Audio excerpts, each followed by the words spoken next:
Hi guys, welcome back to our channel. আমি আসমত আপনাদের সাথে আজ। আর আসমত লাইফস্টাইল চ্যানেল থেকে সবাইয়ের প্রতি ভালোবাসা।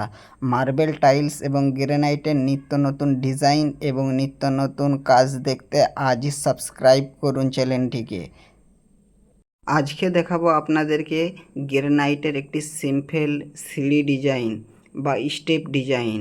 দেখে নিন, আমি গ্রানাইটের প্রথম ধাপগুলো মাপ করে কেটে নিয়েছিলাম। ধাপ বলুন বা স্টেপ বলুন, আমি সেটা কেটে নিয়েছিলাম। তারপরে আমি টোটাল মাল আমি এখানে পেস্টিং করে নিয়েছিলাম। এয়ারলাইট এবং ফ্ল্যাশ কুইক দুটো দিয়ে আমি এখানে সবগুলো পেস্টিং করে নিয়েছিলাম। একদিন পরেই আপনারা মোল্ডিং করবেন, কারণ জিনিসটা খুব টাইট এবং শক্ত হয়ে যাবে, আঠাগুলো খুব সুন্দর টাইট হয়ে যাবে। এয়ারলাইটের 24 ঘন্টা সময় লাগে এটি টাইট হতে। প্রত্যেকটি স্টেপ আমি এইভাবে জুড়ে নিয়েছিলাম। তারপরে আপনারা একদিন পরে মোল্ডিং করবেন, তাতে খুবই ভালো হবে। আমি এইভাবে প্রতিটি স্টেপ জুড়ার পরে আমার অনেক সময় লেগে গিয়েছিল। আপনারাও এইভাবে ধৈর্য ধরে এই স্টেপগুলো এইভাবে সুন্দরভাবে জুড়ে নেবেন। আমি তার পরের দিন মোল্ডিং করতে গিয়েছিলাম। মোল্ডিংয়ে আমি বসিয়েছিলাম এবং দেখে নিন, এই ধরনের কাটিং ব্লেড বা মোল্ডিং ব্লেড দিয়ে আপনারা মোল্ডিং করবেন। আমি এখানে সাম্পারিং যেহেতু করব, সাম্পারিং ডিজাইন, আমি এখানে ফুল মোল্ডিং করব না। আমার মোল্ডিং কমপ্লিট হয়ে গিয়েছিল। আমি আপনাদেরকে দেখাচ্ছি মোল্ডিংটা কেমন হয়েছে। অবশ্যই আপনারা এই ধরনের সাম্পারিং মোল্ডিং ডিজাইনটা করবেন, দেখতেও খুব ভালো লাগবে। আর এই ধরনের কাজ এখন খুবই ট্রেন্ডিংয়ে চলছে। অযথা অন্য ডিজাইন করতে যাবেন না, জিনিসটা ভালোও লাগবে না। দেখে নিন, আমার পুরো সিঁড়ির স্টেপ বা ধাপগুলো পুরো রেডি করার পরে আমি কাজ আরম্ভ করেছিলাম। একটা ধাপ এইভাবে সুন্দর করে বসানোর চেষ্টা করবেন।